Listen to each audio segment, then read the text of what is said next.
Last week, 3 eminent Australians reflected on their younger years and shared some heartfelt life advice to inspire students. The response to the segment has been extraordinary, and you've told us you wanted more, and so tonight we're giving you just that. Tonight we're hearing from Australia's most famous teacher, Eddie Wu. I actually think that following your passion is a terrible piece of advice, because I think passion is something that needs to be formed over time with thought and care, looking at the things around you, the situations where there are needs in your community. Eddie Wu is an Australian mathematician. He's head maths teacher at Cherrybrook Technology High School in Sydney and is best known for his YouTube channel, WuTube. What Pythagoras' theorem tells us is that all of these sides, they're related in this way. In 2018, Eddie was named Australia's Local Hero of the Year and was shortlisted as one of the top 10 teachers in the world. He was also a student once. When I was a teenager, I was really confused. I wished I knew who I was, and I had so much trouble trying to picture myself as maybe I'm this kind of person, maybe I'm that kind of person, and a lot of my time and emotional energy was spent on trying to be other people. It's almost laughable now to say this, but I do not have and never have had the physique to be athletic or strong, but I remember looking at people like that and thinking, gee, I wish that could be me, and trying, I'd try and do push-ups every day after school to try and develop my big muscles, which just never happened, as you can see. My final years of high school were a really difficult and emotional time for me.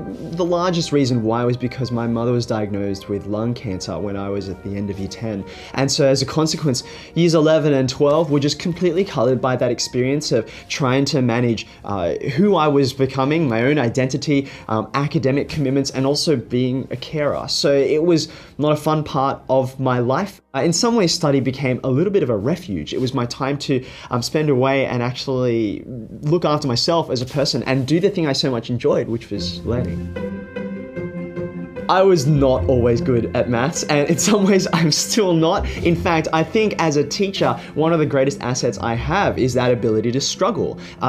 Teaching so much is about empathy. It's about putting yourself in the shoes of the learner and being able to understand what's their perspective. I got on this train when I arrived at university with the full intent to become an English and history teacher, because those were the subjects that I loved and had an affinity for at school.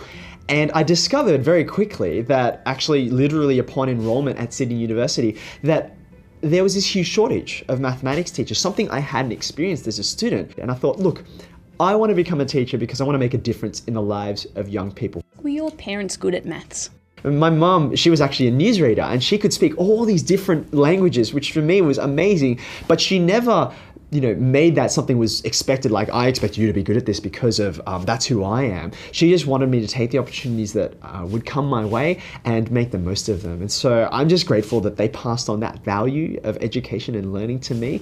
It's been so formative in who I am as a person.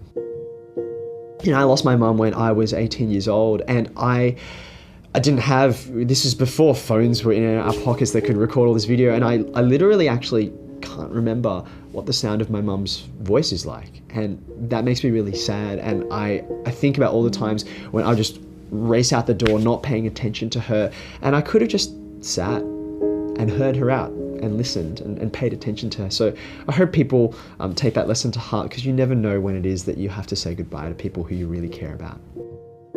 I think everyone gets given their unique gifts, and it takes time to discover what those are, from your disposition, from your genetics, from the opportunities and decisions that you get given to make uniquely in your life. So be patient, that will come out. Give yourself some time, and you never know what might come around the corner that will help you discover your purpose in life. Love Mr. Wu. That's the program tonight. Thanks for your company. Good night.